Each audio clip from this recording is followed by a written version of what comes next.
வணக்கம் நண்பர்களே. நம்ம இந்த வீடியோல எது சம்பந்தமா பார்க்க போறோம் அப்படின்னா, இப்ப ஏப்ரல் 23 தமிழக சட்டசபை தேர்தல். கண்டிப்பாக எல்லாருமே அந்த நேரத்துல கேட்கக்கூடிய ஒரு வார்த்தை பூத் ஏஜென்ட் அப்படின்னு சொல்லக்கூடியது. பார்க்கக்கூடிய நண்பர்கள் கண்டிப்பா உங்களுடைய நண்பர்களுக்கும் ஷேர் பண்ணுங்க. உங்களுக்கு பயனுள்ள வகையில இருக்கும். தெரிஞ்சுக்கணும். சரிங்களா? என்னதான் இருந்தாலும் நீங்க ஓட்டு போட போறீங்க. நம்ம ஒரு அரசியல் கட்சிக்கு ஓட்டு போட போறோம். இல்ல உங்களுக்கு பிடிச்ச ஒரு வேட்பாளருக்கு ஓட்டு போட போறீங்க அப்படின்னா அப்படியே போய் ஓட்டு போட்டுட்டு வந்துடக்கூடாது. இது சம்பந்தமா இருக்கக்கூடிய மற்ற தகவல்கள் எல்லாமே தெரிஞ்சுக்கணும். இப்போ பூத் ஏஜென்ட் சொல்லியிருக்காங்கன்னா அவர்களுக்கான டியூட்டிஸ் என்ன, கடமைகள் என்ன, ஒரு அரசியல் கட்சி சார்பாக பூத் ஏஜென்ட் சொல்லி அப்பாயின் பண்ணுவாங்க அந்தந்த பூத்துக்கு. இல்ல நீங்க சுயேட்சை வேட்பாளர் ஒரு இடத்துல நிக்கிறாங்கனாலும் அந்த சுயேட்சை வேட்பாளரும் அந்த பூத்ல பூத் ஏஜென்ட் போடுவாங்க. இப்போ ஒரு அரசியல் கட்சி இருக்காங்கன்னா அந்த அரசியல் கட்சிக்கு டம்மியா நிறைய பேர் சுயேட்சை வேட்பாளர் ஒரு 5 பேர் 10 பேர்லாம் நிற்பாங்க.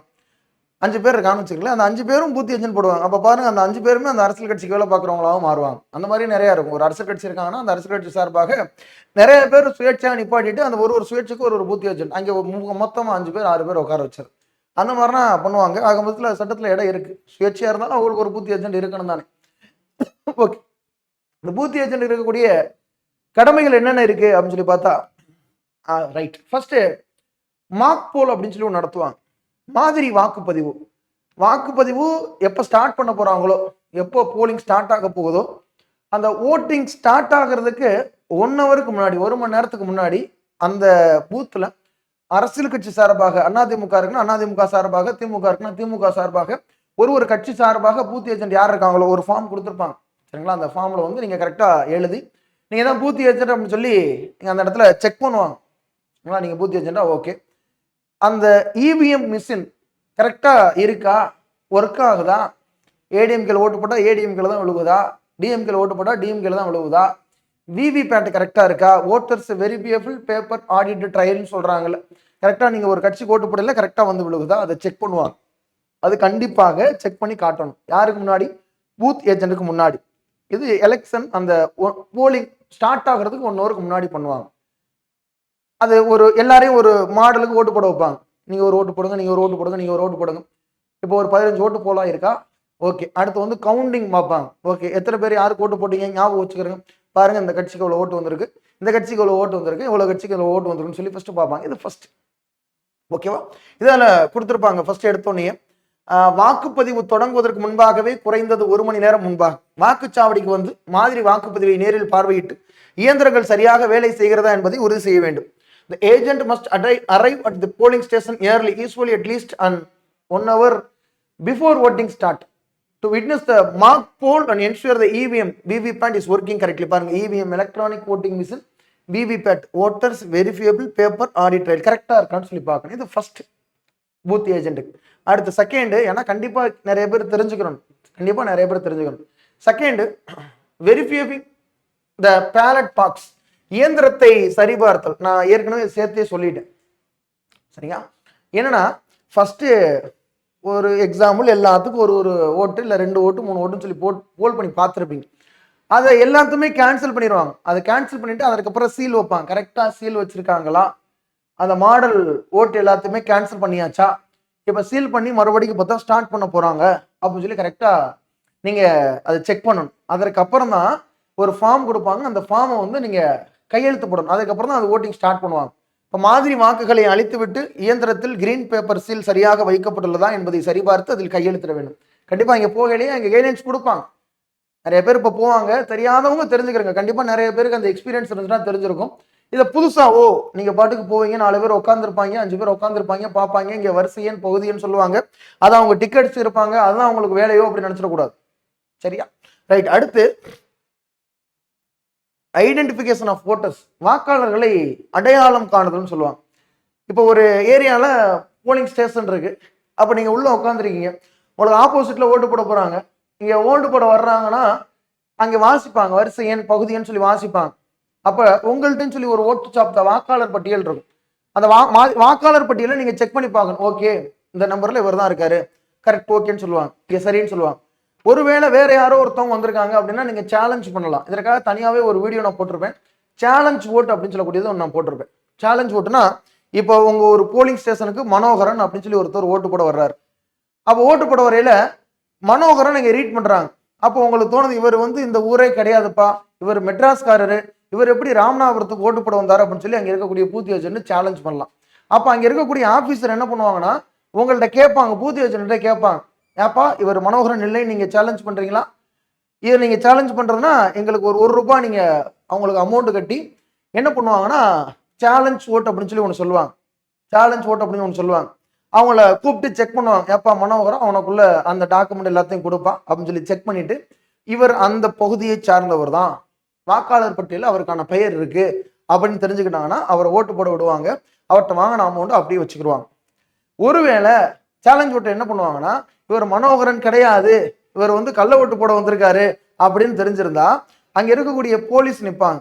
அந்த போலீஸ்ட ஹேண்ட் ஓவர் பண்ணிட்டு இவர் ஆல்ரெடி காசு கட்டியிருப்பார்ல ஒரு ரூபாய், அதை திரும்ப கொடுத்துருப்பாங்க. சரிங்களா, திரும்ப கொடுத்துருவாங்க. இதுதான் நடக்கும் அந்த சேலஞ்ச் ஓட்டு. அப்ப முக்கியமா இல்லைன்னா வாக்காளர்களை அடையாளம் காணுவதற்காக தான் இங்க யாரை வச்சிருப்பாங்க, பூத் ஏஜெண்டே வச்சிருப்பாங்க. வாக்காளர் பட்டியலில் நகலை வைத்திருந்து வாக்களிக்க வருபவர்களின் அடையாளத்தை சரிபார்க்க வேண்டும். யாராவது போலி வாக்காளர் என சந்தேகம் இருந்தால் ஆட்சேபனை தெரிவிக்கலாம். They can challenge a person identity if they suspect impersonation. ரொம்ப முக்கியமானது. சரியா? அடுத்து மெயின்டைனிங் ஓட்டிங் சீக்ரெசி, ரொம்ப முக்கியமானது. வாக்கு ரகசியத்தை பாதுகாத்து வாக்காளர் ஓட்டு போட வர்றாங்க அப்படின்னா அவர் ஓட்டு போடல யாருமே இன்ஃப்ளூயன்ஸ் பண்ணக்கூடாது. நீங்க ஒரு பூத் ஏஜென்ட் போய் அவங்க ஓட்டு போடுற இடத்துல இவர் போய் அப்படியே பட்டனை எழுத்துட்டு வர்றது, ஒருத்தவங்க வர்றாங்கன்னா அங்க இருக்கக்கூடிய பூத் ஏஜென்ட்டை கூப்பிடக்கூடாது. ஆக்சுவலா சரிங்களா, பூத் ஏஜென்ட்டை கூப்பிடக்கூடாது. ஒருத்தவங்களுக்கு ஓட்டு போட தெரியல, அவங்க என்ன பண்ணலாம்னா அவர்களுக்கு தேவையானவங்களை கூப்பிட்டு வரலாம். அவங்க அம்மாவோ, இப்போ ஒரு வயதான ஒரு பெண்மணி வர்றாங்கன்னா அவங்க பையனையோ அவங்க மகளையோ கூப்பிட்டு வரலாம், இல்லை அவங்க பேத்தியை கூப்பிட்டு வரலாம். அப்போ அங்கே இருக்கக்கூடிய பூத் ஏஜென்ட்டுக்கு தெரியும் அவங்க அம்மா தான் வர்றாங்க, அவங்க பொண்ணு தான் வர்றாங்க, அவங்க பையன் தான் வர்றாங்க, அவங்க பேரன் தான் வர்றாங்க, ஓட்டு போடலாம்னு சொல்லலாம். யாரோ ஒருத்தவங்க கட்சிக்காரன் கூட்டு வர்றாங்கன்னா போடக்கூடாது, வேற உங்களுக்கு ரத்த சொந்தம் தான் வரணும்னு சொல்லலாம். இந்த மாதிரிலாம் இருக்கு. வாக்காளர் ஓட்டு போடும் இடத்தில் யாரும் தலையிடவில்லை என்பதையும் வாக்குப்பதிவின் ரகசியம் காக்கப்படுறது உறுதி செய்ய வேண்டும் அந்த இடத்துல. சரியா? யாருமே இந்த இடத்துல என்ன பண்ணுவாங்க, ஏடிஎம்கேக்கு நான் ஓட்டு போட்டோம்ப்பா, டிஎம்கேக்கு நான் ஓட்டு போட்டோம்பா அப்படின்னு சொல்லுவாங்க. அந்த நேரத்தில் கொஞ்சம் பிரச்சனையாகும், அதோட மறந்துட்டு போயிடுவாங்க. ஆனால் ரகசியத்தை காக்கணும், கண்டிப்பாக காக்கணும். இது நிறைய உள்ளாட்சி தேர்தலாம் நிறைய நடக்கும். ஒரு இடத்துல உள்ள போய் யாருமே ஒருத்தவங்க நிற்கிறாங்க, அவங்களுக்கு எந்த சிம்பிளில் ஓட்டு போடணும்னு தெரியாமல் உள்ள போய் நின்றுட்டாங்கன்னா அங்கே போய் கேட்கக்கூடாது, யாருக்கு ஓட்டு போடணும் தெரியல இங்கே வந்துட்டேன் அப்படின்னு சொல்லி கேட்கக்கூடாது. அவங்க என்ன பண்ணணும், அப்படியே மடிச்சு உள்ளே போட்டு வர வேண்டியது, அந்த ஓட்டு செல்லாத ஓட்டா போயிடும். சரிங்களா? அந்த இடத்துல போய் ஒருத்தரையும் உள்ளே போயிட்டாங்கன்னா வெளியில யார்ட்டையும் கேட்டுட்டுனா போகக்கூடாது. சரிங்களா? இதெல்லாம் ரொம்ப முக்கியமானது. அடுத்து மானிட்டரிங் த இன்டெலிபிள் லிங்க் அப்படின்னு சொல்லுவாங்க. என்ன ஒன்றும் இல்லை, ஓட்டு போட போயில கையில் வைப்பாங்கல்ல அந்த அழிக்க முடியாத மைன்னு சொல்லுவாங்க. அழிக்க முடியாதுதான். சரிங்களா? அதுக்குன்னு கெமிக்கல் இருக்கானா, அது கெமிக்கல் இருக்கான்னு தெரியல. கெமிக்கல்னா மேபி எல்லாத்துக்குமே கண்டுபிடிக்கிறாங்களா, அதுக்கும் கெமிக்கல் கண்டுபிடிச்சிருக்கலாம். ஆனால் கெமிக்கல்லாம் இது வரைக்கும் இல்லை. சரிங்களா? அதுவும் பார்த்தீங்கன்னா நிறைய 10 நாள் 15 நாள் வரைக்கும் இருக்கும். அழிக்க முடியாத மையை கண்காணிக்கணும். கண்டிப்பாக பாருங்க, வாக்காளர் ஓட்டு போடுவதற்கு முன்பு அவரின் இடது கை ஆள்காட்டியவர்களில் அழியாத மை வைக்கப்படுவதை கவனிக்கணும். கண்டிப்பாக பார்க்கணும். சரிங்களா? இது எல்லாமே பார்க்கலாம் தெரியல, யார் பூத் ஏஜென்ட் பார்க்கணும். கையில் ஓட்டு போடுற வைக்கிறாங்களா, இல்லை மறுபடியும் இவன் தம்பிங்க இல்லையே இவனை மாதிரியே தானே இருப்பான், மறுபடியும் இவன் ஓட்டு போட வந்துருவானே அவங்க கூட நிறைய பேர் யோசிச்சு பார்ப்பான். இல்லாட்டா ஒரு இடத்துல ஓட்டு போடணும்னா இன்னொரு பூத்துக்கு ஓட்டு போட போயிடுவானே, அப்போ இந்த இடத்துல வைக்கிறாங்களா இல்லையா, அதெல்லாம் வாட்ச் பண்ணி பார்ப்பான். சரியா? ரைட். அடுத்து ப்ரிவென்ஷன் ஆஃப் கம்பைனிங், ரொம்ப முக்கியம். அந்த வாக்குச்சாவடியை சுத்தி சர்க்குலர் அப்படின்னு சொல்லுவாங்க, சர்க்குலர் ஏரியான்னு சொல்லுவாங்க. சுத்தி இருக்கக்கூடிய 100 மீட்டர், ஒரு வாக்கு போலிங் ஸ்டேஷன் இருக்குன்னா அப்படியே நீங்க ஸ்ட்ரைட்டா அதை சுத்தி இருக்கக்கூடிய 100 மீட்டர்ல எந்த விதமான கேன்வாஷிங் இருக்கக்கூடாதுன்னு சொல்லுவாங்க. தேர்தல் பிரச்சாரம் அந்த இடத்துல பண்ணக்கூடாது. அதுக்கு அங்கிட்டு நீ என்னமோ பண்ணுப்பா, உனக்கு வேண்டப்பட்டால் வர்றாங்களா, உன் கட்சி சார்பாக அதை பண்றியா, அதுவும் இப்போ நான் எதுவும் இல்லைன்னு சொல்லிட்டாங்க. முதல்ல பார்த்தீங்கன்னா லட்டு ஜிலேபி அப்படின்னு சொல்லி கொடுத்துக்கிட்டு இருப்பாங்க. ஞாபகம் இருக்கா? ஒரு காலகட்டத்தில் கொடுத்துக்கிட்டு இருப்பாங்க. இப்போ அப்படின்னா கிடையாது. 100 மீட்டருக்கு உள்ள அந்த சர்க்குலர் ஏரியான்னு சொல்லுவாங்க. அந்த 100 மீட்டருக்குள்ள கேன்வாஷிங் எதுவுமே நடக்கக்கூடாது. தேர்தல் பிரச்சாரமும் அந்த இடத்துல நடக்கக்கூடாது அப்படின்னு சொல்லுவாங்க. சரியா? இந்த கட்சிக்கு ஓட்டு போடுங்க, அந்த கட்சிக்கு ஓட்டு போடுங்க அப்படின்னு. அந்த வேட்பாளரே இங்கே நிற்கக்கூடாது. வேட்பாளர் ஒருத்தவங்க இருக்காங்கன்னா அவங்களே அந்த 100 மீட்டருக்குள்ள நான் நிற்கக்கூடாது. ஒருவேளை நின்னாங்கன்னா அதை தாண்டி நின்றுக்கப்பா, தாண்டி வர்றவங்கள நீ என்ன வேணான்னு சொல்லிக்கப்பா அப்படிப்பான்னு சொல்லிக்கிறேன். ஓகே. அடுத்து ரெக்கார்டிங் அப்நார்மல் இன்சிடென்ட், சம்பவங்கள் இங்கே என்ன நடக்குதோ அதை கண்டிப்பா ஏதாவது ஒரு முறையீடு நடக்குது. சரியா? வாக்குச்சாவடி கைப்பற்றதுலாம் என்னன்னா அப்படியே என்ன பேரு என்ன அப்படியே இங்கேயே கேட்டு டெக் பண்ணிட்டு போங்க, அங்கிட்டே போங்க நாங்கள் ஓட்டுக்கிறோம், அங்கிட்டே போங்க நாங்கள் ஓட்டு, அதுக்கு பேர் தான் வாக்குச்சாவடி கைப்பற்றதுல பதற்றமான வாக்குச்சாவடின்னு சொல்லுவாங்க. இல்லாட்டினா இவிஎம் மிஷின்ல இது ஒரு கோளாறு. நிறைய பாருங்க, இந்த இடத்துல இவிஎம் மிஷின் கோளாறு ஆயிடுச்சு, நிறைய கண்டிப்பா நியூஸ்ல வரும். இந்த ஊர்ல இந்த இடத்துல இவிஎம் மிஷின்ல கோளாறு ஆயிடுச்சு, டெக்னிக்கல் இஷ்யூ ஆயிடுச்சு, பூத் கேப்சர் பண்ணிட்டாங்க அப்படின்னு சொல்லி நிறைய இருக்குன்னா கண்டிப்பாக அதை ப்ரிசைடிங் ஆஃபீஸருக்கு ரிப்போர்ட் அனுப்பி ஆகும். கண்டிப்பாக என்ன பண்ணணும், தலைமை அதிகாரி யார் இருக்காங்களோ அவங்களுக்கு புகார் அனுப்பணும். இதுக்காக தான் பூத் ஏஜென்ட் உட்கார வைப்பாங்க. சரிங்களா? சும்மா சவுண்டு வரல, சரி பரவாயில்ல போட்டு சவுண்டு வரல பரவாயில்ல போயிட்டோம், அப்புறம் எதுக்கு உட்கார வைக்கிறான்? அப்படிதான் இருக்கு. அடுத்து ஓட்டர் டர்ன் அவுட் ட்ராக்கிங் ரொம்ப முக்கியமானது. வாக்குப்பதிவுடைய நிலவரத்தை நீங்க அப்பப்ப கேட்டு தெரிஞ்சுக்கலாம். அங்க இருக்கக்கூடிய ஆபீசர்ட்டையும் எவ்வளவு ஓட்டு போலா இருக்கு, ஒரு மணி நேரத்துக்கு ஒரு தான் எனக்கு வெளியில கேட்கறாங்க, கட்சியில கேட்கறாங்க, சொல்லணும் எவ்வளவு ஓட்டு போலா இருக்கு அப்படின்னு சொல்லி அவ்வப்போது எத்தனை பேர் வாக்களித்தோம் என்பதை தனது கட்சியின் பட்டியலுடன் ஒப்பிட்டு குறித்துக் கொள்ள வேண்டும் அப்படின்னு சொல்லி இது கண்டிப்பா கேட்கலாம். பூத் ஏஜென்ட் கேட்கலாம், பவர் ஏஜென்ட்னு கேட்கலாம். பவர் ஏஜென்ட்னா ஒரு 4-5 பூத்துக்கு சேர்ந்தா அப்படின்னா போடுவான். ஓகே, அடுத்து இயந்திரங்களுக்கு சீல் வைப்பதை பார்த்தது ரொம்ப முக்கியம். வாக்குப்பதிவு முடிஞ்சிருச்சு, கடைசியில் என்ன பண்ணுவாங்க, சீல் வச்சு அனுப்புவாங்க. அந்த நேரத்தில் அந்த ஆள் எல்லாரும் வந்து ஒண்ணு கூடுவாங்க. ஏன்னா நீங்க எந்த பூத்துல இருக்கீங்களோ, ஒருவேளை 120 இருக்கலாம், 140 இருக்கலாம், 160 இருக்கலாம். 1ஆம் நம்பர் பூத்துல இருந்து ஒரு பெட்டியா தூக்கிட்டு வருவாங்க. நைட்டு 9 மணி ஆகும், 10 மணி ஆகும். ஆனா முடிஞ்சிடும், 6 மணி உங்களுக்கு முடிஞ்சிருச்சுன்னா நைட்டு 9, 10, 11 மணிக்கு கூட உங்களை என்ன பண்ணுவாங்க, உங்க போலிங் ஸ்டேஷன்ல இருக்கக்கூடிய பெட்டியை தூக்கிட்டு போவாங்க. அது வரைக்கும் இருப்பாங்க. ஆனா அதுக்கு முன்னாடி ஓட்டு முடிஞ்சதுக்கு அப்புறம் என்ன பண்ணுவாங்கன்னா சீல் வைப்பாங்க.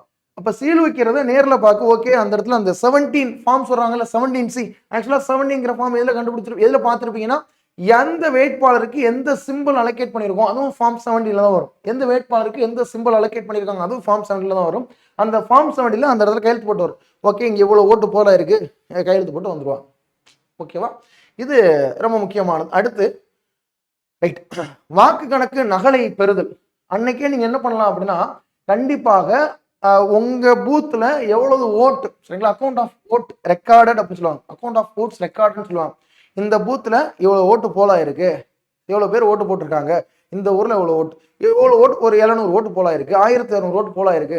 என்ன காரணம் அப்படின்னா, நீங்க அதை அடுத்த நாள் உங்க கட்சி சார்பாக உங்களை வந்து பூத் ஏஜெண்டா நிப்பாட்டிருக்காங்க, பூத் ஏஜெண்டா உட்கார வச்சிருக்காங்கன்னா, நீங்க அடுத்த நாளோ இல்லை அன்னைக்கோ அடுத்த நாள் என்ன பண்ணும், உங்க கட்சியில நிப்பாட்டிருப்பாலும் அந்த கட்சி சார்ந்த நீங்க பவர் ஏஜென்ட் கிட்டயோ இல்ல கட்சி வேட்பாளரையோ கொண்டே கொடுக்கணும். இது மாதிரி என்ன இந்த பூத்துல பூத் ஏஜெண்டா போட்டீங்க, இந்த பூத்துல வந்து 1100 ஓட்டு போலா இருக்கு, இந்த பூத்துல 1320 ஓட்டு போலா இருக்கு அப்படி சொல்லி, ஏன்னா அதை அவங்க வச்சுக்கிடுவாங்க. அவங்க வேட்பாளர் அங்கே எண்ணுவாங்கல்ல, வாக்கு எண்ணிக்கை அன்னைக்கு இந்த பூத்துல 1320 ஓட்டுன்னு சொன்னாங்களே, 1320 ஓட்டு டேலி ஆகுதா, இந்த பூத்துல 1500 ஓட்டுன்னு சொன்னாங்களே, இந்த 1500 ஓட்டு டேலி ஆகுதா அப்படின்னு சொல்லி பார்ப்பாங்க. நீங்க ஒருவேளை 1500 ஓட்டு நீங்க கொடுத்துருக்கலாம், அங்கே வெறும் 500 ஓட்டு தான் போல இருந்துச்சுன்னா ஓகே, அதுக்கு தான் அது போட்டிருப்பாங்க. வாக்கு கணக்கு நகலை பெறுதல். அன்றைய நாள் பதிவான வாக்குகளின் கணக்கு அக்கௌண்ட் ஆஃப் ஓட்ஸ் தலைமை அலுவலரிடமிருந்து முறையாக பெற்றுக்கொள்ள வேண்டும்.